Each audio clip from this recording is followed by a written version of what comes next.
What's up? What's up, guys? It's time to wrestle with Suplexes. I'm Suplexes, and today I am gonna do my review for Survivor Series War Games. So, let's get started. First, we had the Women's War Games match. Now, this match, to me, was kinda disappointing because I believe the match went about 20 minutes, and before Becky Lynch got involved, the action had like no innovation, nothing new.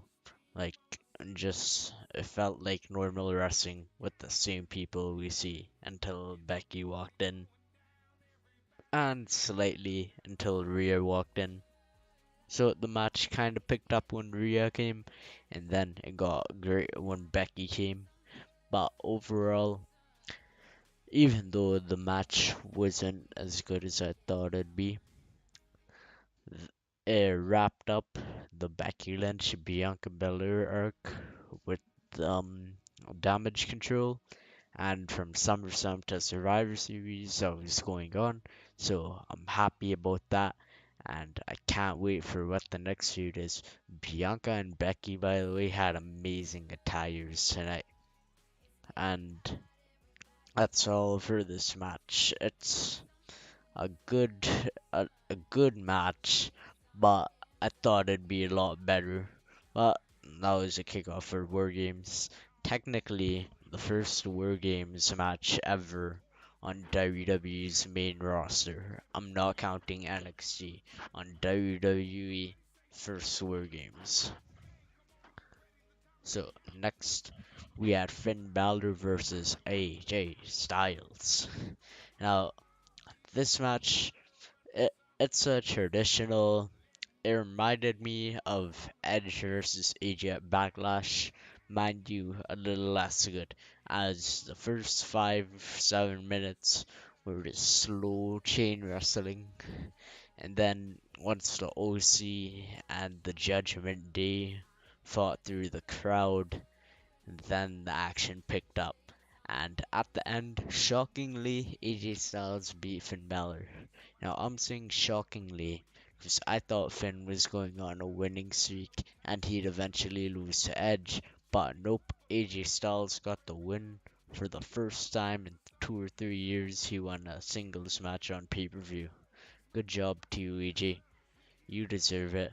But I thought they were going somewhere else with Finn. I kinda wish he won so that Edge beating him would mean that much more. I still think they're gonna do that storyline, but it's gonna be a lot more predictable for Edge getting his win back. Anyways, solid match, and I'll talk about the Edge thing more at the end of the video. Solid match. You can skip through the first couple of minutes, and then the end. It's just like big move after big move after big move after big move, and I was going crazy because I like Finn Balor, I like AJ, I like Finn a little more right now, but both of them are pretty damn good. Not as good as their TLC 2017 match, but still pretty good nonetheless. Anyways, next match was Shotzi versus Ronda Rousey, SmackDown Women's title. Now, this match felt off. Like, they had a crowd brawl, but Shotzi was botching a lot. It was a quick, like, 5-10 minute match. Like, the action just wasn't. It wasn't hitting it for the crowd there. It wasn't hitting it for me and my family watching it at home. It wasn't. Just didn't hit the right beat. Uh, Ronda Rousey retains. Her title reign back in 2018 is much better than the one now. This one's been disappointing, awfully disappointing. I hope it goes somewhere. I want her to fight Shayna at the Royal Rumble. But again, I'm going into what I'm gonna do at the end of the video. But for this, anyways, good match. Next, my match of the night one of the best triple threats I've seen before. Seth Rollins, Bobby Lashley, Austin Theory. And as you see in this picture, Seth did a double curve stomp. So you see where he is in the corner. He ran on Theory's back, jumped off Theory's back, and hit Lashley with a curve stomp. It's one of the best curve stomps I've seen before. Probably the best. Like, god damn. And then they had like so many spots at the Phoenix Splash. Like, and then Theory fell on Seth after Lashley hit a spear. It was a really cool ending. Theory became champ. I really like Theory. I think, if not, well, I'll discuss that at the end of the video. But I think this kid, Austin Theory, as I'm younger than him, I'm calling him a kid. But this guy could be the future. Give him the brass ring, he'll run with it. Gave him the US title, he'll run with it. You gotta trust me on this. And Sutherland's, I think he might be in store for bigger and better things soon. So, anyways, next match. Oh shoot, we're at the main event already. Yep, 5 match card. At this War Games match, storytelling at its finest. Is it the best match of the night? No. Is it the best match of Roman Reigns this year? No. But this match was storytelling at its finest. So it started with Jey Uso being outnumbered by Butch and Ridge Holland. Then Jimmy Uso was gonna come, but Roman sent in Sami instead, continuing on that story arc. And then by the end of the match, because Roman trusts Sami so much, and Sami's beginning to like the bloodline, Sami Zayn stabbed his best friend Kevin Owens in the back. I think Sami Zayn was Kevin's best man, or the other way around in real life, at each other's weddings. So this was a big deal. Sami Zayn stabbed Kevin Owens in the back and let Roman Reigns' team, the Bloodline, win the match. What an emotional turn of events, honestly. But great storytelling. The in-ring stuff was good. Wasn't the best thing. I still like Brock Roman SummerSlam a little more. But this was storytelling at its finest. So, anyways, now that we're done Survivor Series, I think the show is okay. I don't think it was good. I don't think it was bad. Would have been a bad show if the two final matches didn't like impress me a lot. But it would have been a bad show, but I think it's okay. We'll give it 3 stars. I might forget it in a year or two, but there are moments. That triple threat was a banger. This main event was emotional. AJ and Finn took a little bit for them to pick it up. Same with War Games. Took a while for the women's War Games to pick it up. And then Shotzi Ronda, they just don't click. Anyways, 3 out of 5 stars.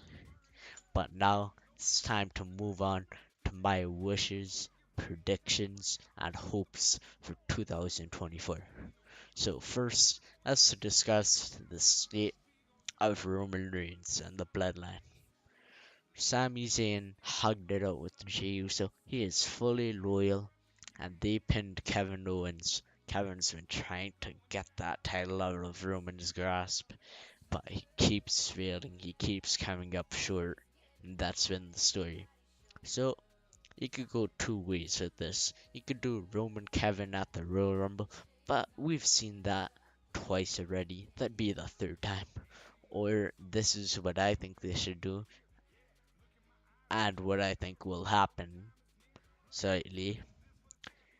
Roman Reigns, it's gonna be like Roman versus Kevin. Somehow that is teased. And they'll have a tournament. So there'll be two qualifying matches. So Kevin Owens on Monday Night Raw, he will fight a big main event talent. I don't know who it could be. Maybe Seth Rollins. He fights Seth Rollins. He beats him. And then we get Sami Zayn on SmackDown. Sami Zayn is fighting Drew McIntyre. With the help of the Bloodline, Sami Zayn wins. And then we get to a special Saturday night show. It could be the first one of 2022. It could be it could be the first Saturday of 2022, last Saturday. Wait, first Saturday of 2023. I'm mixing up my years, man. I'm forgetting because Roman's held this title so goddamn long. Anyways, it could be 2023, the beginning, or the end of 2022, the last Saturday or first Saturday, respectively. But I'd have Kevin fight Sami Zayn in a 2 out of 3 falls or Iron Man match. Maybe Iron Man match for 30 minutes. They just go at it. They're kicking ass. But at the end, it's a draw. So Roman thinks he has the Rumble off. But then Adam Pearce comes out, or Triple H comes out. He announces, "You- you're not fighting any single, you're not fighting any one of them." Roman's happy. And then his face is like, "Oh no." And he's like, "Because you're gonna fight in a triple threat match." So the story is it's Kevin versus Roman, but Sami Zayn is there. And he showed his loyalty at Survivor Series, so Roman trusts him. I think you go with those three, like good 20-30 minutes, they could do awesome wrestling, awesome storytelling. Give them that long. That'll be a memorable match for the Rumble. So then we'll get to Elimination Chamber. Our Elimination Chamber. So at that show, by the way, you click off if you don't want to hear the rest of them. I'm gonna be going on for quite a bit. So Elimination Chamber, I think Cody Rhodes should win the Chamber for the Raw title. And then we get to WrestleMania. So I would have The Rock win the Royal Rumble, Cody wins the Chamber, or you could do the opposite, but I don't think The Rock would want to work for the Chamber. So night one, Roman loses to Cody Rhodes. You can have this any way you want. And this by the way, is considering the fact I'm taking into consideration them not doing my Royal Rumble pitch. I would prefer that, but if they don't do it, so be it. What do I do? So I would have that happen, and then Cody beats him night one, basically, and then night two, Roman beats The Rock, obviously, and then you just go from there. You continue the story as Sami Zayn fight him, and for the Raw title, Raw Women's title, I think Bianca should end up fighting Rhea. Rhea will win the Rumble. Bianca could fight someone else at the Royal Rumble pay-per-view. Mania, you have Bianca beat Rhea, and then WrestleMania Backlash, or whatever they're calling it next year, you have Rhea dethrone Bianca. That's how I do it for the Raw title. SmackDown title, well, SmackDown title, you have Becky Lynch wins the Elimination Chamber. So Becky is fighting Ronda Rousey at WrestleMania, and Becky would probably win. Now, for the Rhea Bianca thing, you could extend another pay-per-view, because they just did the same thing last year where Bianca won at Mania, Ronda won at Backlash. So you could extend the Rhea Bianca thing if you want to SummerSlam, make it a huge accomplishment, and that would still be okay to me. Now, the tag titles, I think the story, or like the Usos having the titles, that's gonna end at Mania. Kevin and Sami somehow get back together and they'll take the titles from the Usos. And then we get the US title. Just give Theory it and let him run with it. Let him run with that US title. Have him beat John Cena at WrestleMania next year. Have all that. And for Theory, I got plans for the finale of the video. So, Theory beats Cena WrestleMania.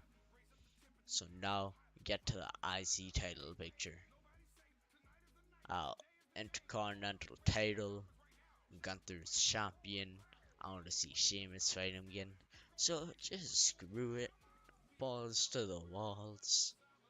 Just like do it at the Rumble. Maybe WrestleMania. Probably Mania would be the best. And then you have Gunther lose to Sheamus. Sheamus beats him in a banger 2 out of 3 falls match at Mania. Now, I'm not missing any titles. Just a few other ideas. It's Hollywood next year. Bring a guy like Batista back. Bring a guy like Stone Cold back. Bring a dude like Logan Paul back. Bring all these guys back. Maybe Randy will be back. He could work with Riddle in the program. Because Riddle kinda needs one. Bring Cody Rhodes back. I booked the story of Cody getting revenge on Seth Rollins. They fight at WrestleMania. Cody beats him.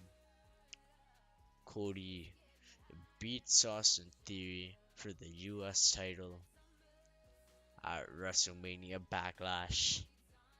And then you have Money in the Bank. Or the SmackDown Raw after Money in the Bank. Cody's still champion. He wants Roman's title. Well, wait. Cody's WWE champion. This is me thinking Cody's not a champion. Cody's not a WWE champion. Seth beats him, he fights Roman. Whether Cody isn't champion or if he is, I think SummerSlam you should do Roman Reigns or Seth Rollins for the title. Universal title.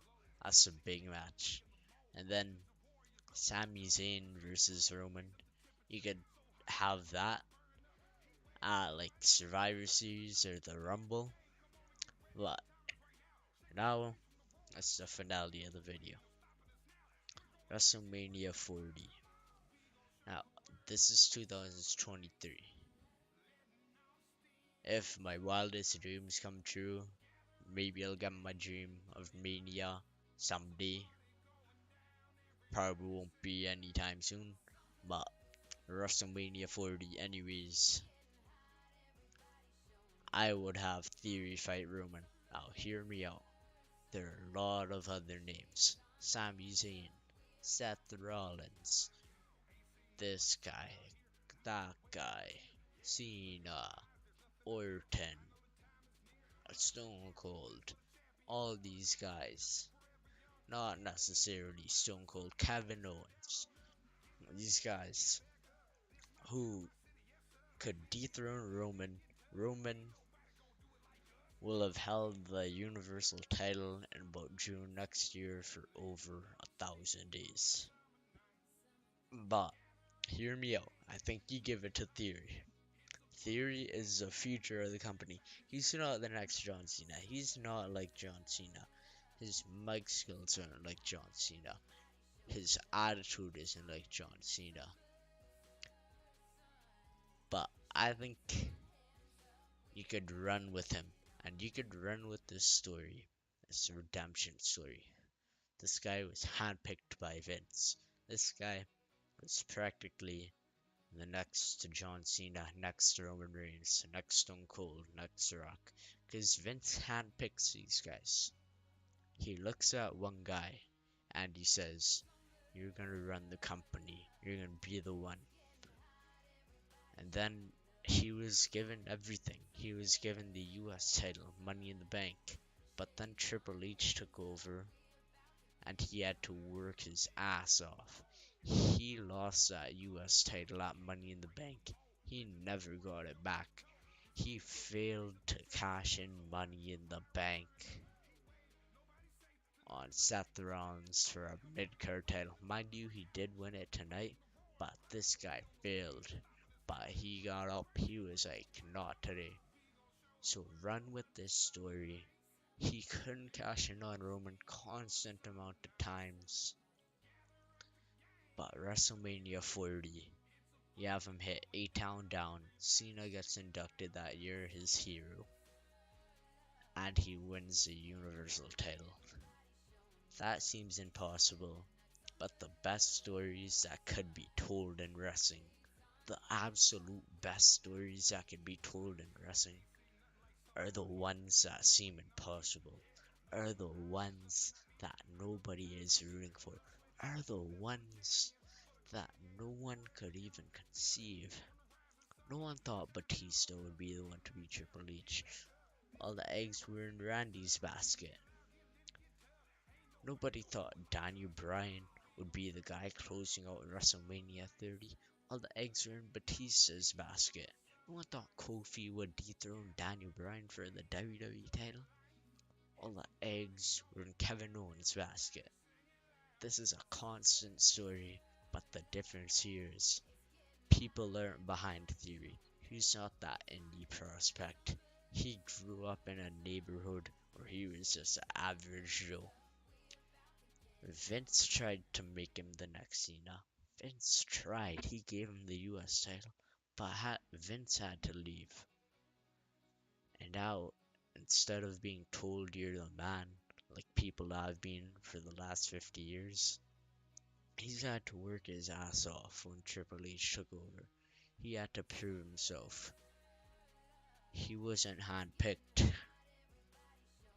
He was the one who had to earn it. He had to earn the respect.